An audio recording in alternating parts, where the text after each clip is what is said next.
Une déclaration en guise de démarrage des activités de campagne référendaire pour le COPIL citoyen. Par cette adresse du mercredi 6 novembre 2024, faite par le bureau de l'organisation citoyenne à son siège de Nombakele, les COPILiens ont reçu la consigne de vote pour le 16 novembre prochain. Chers copiliens et copiliennes, mesdames et messieurs, le 16 novembre 2024, le gouvernement appelle tous les citoyens de 18 ans et plus à se prononcer sur le projet de constitution soumis à leurs sanctions. Chers copiliens, à chacun des événements récents de notre histoire, le COPIL citoyen s'est toujours prononcé de façon objective. Avec toute la rigueur qui lui est aujourd'hui reconnue, nous avons donc convenu, à la faveur d'un calendrier, de soumettre le projet de constitution à la sanction interne de nos membres repartis sur l'ensemble du territoire. De cet examen qui a duré 7 jours, nous avons recueilli des observations, nous avons recueilli des remarques qui ont toutes été compilées dans un ensemble et conduites au Bureau national afin que le COPIL citoyen puisse se prononcer en toute connaissance de cause. C'est pour cela que le 5 novembre 2024, à 12h30, a été ouverte une ligne pour voter. Tous les copiliens, toutes les coordinations provinciales, toutes les gouvernances, tous les copiliens et le bureau directeur ont donc été appelés à se prononcer. Je vous livre ici le détail de cet examen. Mais avant, il y a eu des observations. Les observations qui ont été portées, notamment, 1. Sur la violation flagrante du dispositif électoral de pré-campagne, avec un appel à voter oui, en dehors de toute norme juridique reconnue. Malheureusement, cette pré-campagne et cet appel oui a touché non seulement les plus hautes autorités, dont le président de la transition, les membres du gouvernement, les parlementaires et plusieurs acteurs de la société civile qui, alors que le projet en lui-même n'était même pas encore connu, se prononçaient déjà pour le oui. Ces comportements dignes du système Bongo PDG, qui entre en violation et dont la spécialité était effectivement de violer les lois de notre pays, le COPIL citoyen avait tenu, à l'époque, à travers ses parlementaires, à faire un rappel critique au ministre de l'Intérieur afin que des sanctions soient prises. 2. La volonté du président de la transition et l'ensemble des membres du CTRI d'imposer de nouveau aux Gabonais les PDGistes dont ils se sont présentés comme étant les libérateurs, alors que les recommandations du dialogue national inclusif recommandaient justement de poursuivre les cadres du PDG. Le président de la transition et l'ensemble des membres du CTRI élèvent ces derniers en rang de dignité, marchant ainsi sur la douleur des milliers de Gabonais. Troisième remarque, une forte montée du repli politico-identitaire, matérialisé par la création tout azimut d'associations, de mouvements ethniques, kounabélistes, dont la seule raison d'exister n'est que de porter atteinte à nouveau à notre vivre ensemble. Des initiatives qui, elles, si elles ne sont pas stoppées, menaceraient effectivement non seulement notre vivre ensemble, mais aussi la paix sociale. En 4, le COPIL citoyen a remarqué que la une quasi-institutionnalisation des comités de campagne et acteurs du oui qui utilisent les plateformes institutionnelles, les salles administratives, les médias publics pour appeler sans cesse à voter oui, quand ceux appelant à voter non étaient privés des mêmes opportunités. En 5, une manipulation des consciences entretenue sciemment par cette agglomération de personnes qui se sont toutes positionnées autour du CTRI en vue de faire croire aux Gabonais que se prononcer en oui ou en non reflétait plutôt le soutien en oui ou en non au président de la transition. Le COPIL citoyen tient à rappeler qu'il n'en est rien du tout. Car la Constitution n'est pas le projet de société d'un candidat et que le référendum n'est pas une élection présidentielle. 6. Le budget élevé de 27 milliards pour l'organisation de cette élection référendaire pose des questions, un questionnement sérieux. Lorsque l'on sait qu'un budget de 100 milliards a été alloué pour l'organisation des élections, prendre 27 de ces 100 milliards pour les consacrer uniquement à la campagne référendaire, aujourd'hui, nous nous posons la question et nous souhaitons poser la question au ministre de l'Intérieur parce que, justement, si le retour de l'organisation des élections a été rétrocédé au ministère de l'Intérieur, la raison majeure était bien qu'il fallait réduire la dépense publique. Je tiens à faire la remarque que 27 milliards pour un référendum au Gabon en 2024, pour une population de 2 millions d'habitants, vous pouvez regarder dans l'information que le Sénégal n'a consacré que 2 milliards en 2016 pour organiser un référendum. Les questions restent donc à se poser. 7. La volonté des autorités de transition de composer majoritairement, comme nous venons de le dire, avec le PDG à qui ils ont arraché le pouvoir. Les membres du COPIL citoyen se questionnent finalement sur l'objectif du coup de libération, si c'est pour finalement remettre à majorité la gestion du pays au cadre du PDG.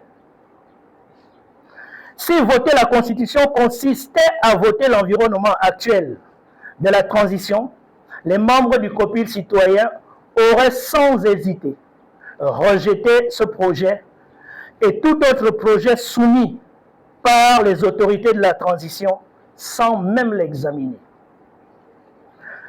Aussi, le COPIL citoyen invite les autorités à militer pour rétablir la confiance avec le peuple. Cette confiance naît au matin du 30 août 2023. Ce peuple qui avait exulté de joie, mais qui 15 mois plus tard commence à se questionner sérieusement. Ceci constitue le corpus des remarques. Vient aujourd'hui l'examen du projet de constitution. Tel que nous l'avons organisé au sein du COPIL citoyen, ce projet de constitution qui comporte 173 articles répartis sur 11 titres, nous avons tenu à ce que chaque copilien ait lu ce projet dans son entièreté au moins une fois, afin de se prononcer de façon éclairée sur la décision de le soutenir ou de le rejeter. Alors, le COPIL citoyen note que si les droits et libertés fondamentaux, l'affirmation de l'identité gabonaise, ont exponentiellement évolué dans ce projet de constitution, comparativement depuis 1960. Cependant, l'organisation sociétale et l'équilibre des pouvoirs a peu évolué. Le COPIL citoyen estime que pour un régime présidentiel qui nous est proposé, les articles 62, 81, 137 auraient dû être mis de côté, puisqu'ils ne permettent pas à chaque pouvoir de s'assumer et d'assumer seul les conséquences de ses actes. La tendance étant au mandat de 5 ans, le COPIL citoyen estime que les rédacteurs auraient pu proposer le mandat de 5 ans au lieu d'un mandat de 7 ans comme cela a toujours été le cas. Aussi, même si la présidence préside les conseils de la magistrature dans bon nombre de pays, nous aurions pu, dans ce projet de constitution, nous passer de cet exercice. On aurait pu confier la présidence du Conseil supérieur de la magistrature à un haut magistrat. Alors, l'article 2 portant sur la fête de la libération, laquelle fête aurait pu faire l'objet d'un décret ou d'un arrêté. Nous ne voyons pas l'utilité de l'avoir inséré dans le projet de constitution. Toutefois, le COPIL citoyen note des avancées dans le projet de constitution. En effet, cette constitution est la première depuis la création de notre République gabonaise, qui instaure une démocratie participative et reconnaît le droit à tous les acteurs, y compris les non-politiques, à participer au débat démocratique. De même, ce projet de constitution consacre l'autonomie financière des pouvoirs judiciaires. Il consacre la décentralisation pour les collectivités locales, permet à tout citoyen, sur le plan légal, de contester une loi après sa promulgation dans un délai de 30 jours, ce qui n'était pas le cas avant. De même, ce projet de constitution tend à réduire les pouvoirs du président de la République, contrairement à ce que beaucoup disent, en réduisant en une seule fois, pendant un mandat, son pouvoir de dissolution de l'Assemblée nationale, tout en lui retirant le droit de nommer le président de la Cour constitutionnelle. Ainsi, ce projet de constitution a le mérite, 30 ans après, d'évincer le ministre de la Justice qui siégeait en patron comme vice-président du Conseil supérieur de la magistrature, consacrant ainsi un mélange qui ne favorisait pas l'indépendance de la justice. Le COPIL citoyen constate que pour la première fois, depuis la rédaction de notre première constitution, les questions non politiques, c'est-à-dire économiques, sociales, culturelles, religieuses, entrepreneuriales, numériques, etc., ont été considérablement prises en compte et que les pouvoirs de l'exécutif, et singulièrement du président de la République, ont été légèrement réduits, contrairement à ceux de ses prédécesseurs, notamment par le retrait de la nomination du président de la Cour constitutionnelle, la limitation à une fois le mandat de l'exercice de pouvoir de dissolution de l'Assemblée nationale. Le pouvoir législatif, quant à lui, stagne cependant.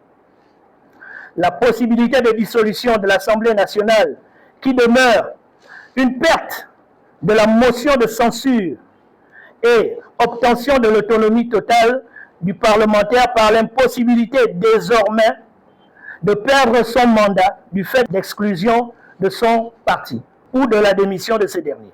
Le pouvoir judiciaire, quant à lui, s'avère être et est celui ayant connu la plus grande avancée dans ce projet. Par son autonomie financière, accordée après plus de 63 ans, retour de l'inamovibilité des magistrats du siège et reprise de la vice-présidence du Conseil supérieur de la magistrature par l'ordre judiciaire.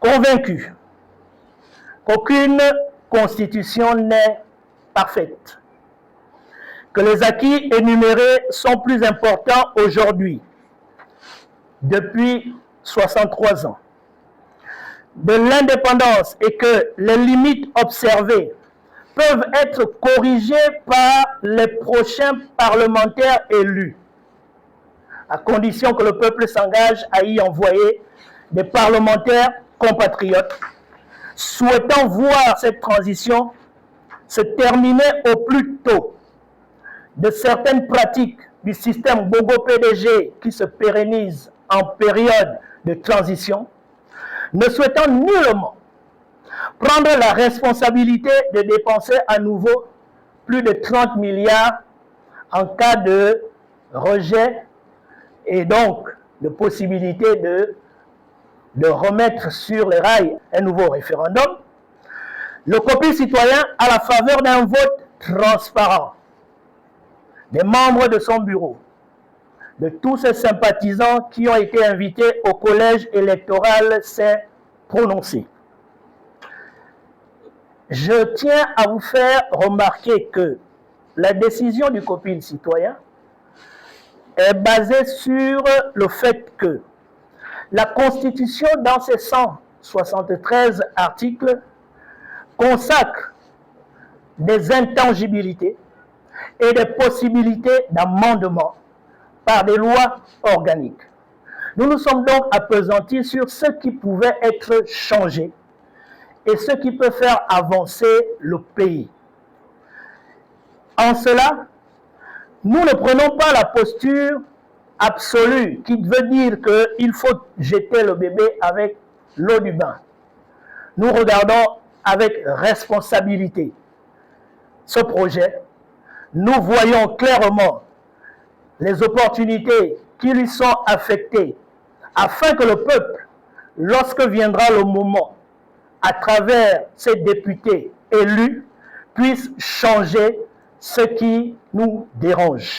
Le bureau a donc voté.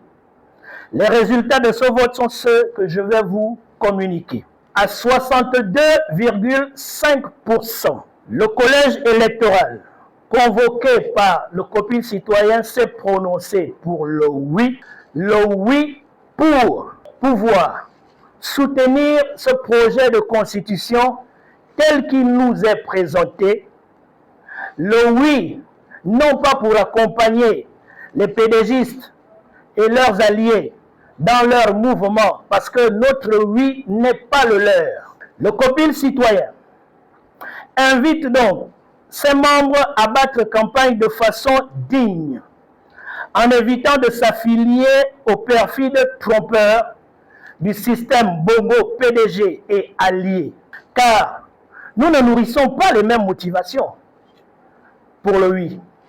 Le COPIL citoyen demande à ses membres et au peuple gabonais de ne pas perdre de vue que si les militaires du CTRI n'ont pas à ce jour voulu exécuter les recommandations du dialogue national sur le PDG et son système, il revient au peuple de prendre ses responsabilités aux prochaines élections, notamment l'élection présidentielle. Les élections législatives qui donneront la possibilité de lire des parlementaires qui iront par des lois organiques votées afin de modifier les dispositions qui aujourd'hui ne plaisent pas. Aux élections locales, afin de totalement libérer le Gabon de ce système, le COPIL citoyen invite ses membres à ne pas prendre part au rassemblement convoqué par le PDG et ses alliés, mais de se rendre massivement le 16 novembre 2024 aux urnes pour soutenir le projet de constitution en votant massivement oui, car en réalité, ce projet de constitution consacre de grandes avancées pour le citoyen et pour la République gabonaise. Fait à Libreville le 6 novembre 2024. Je vous remercie.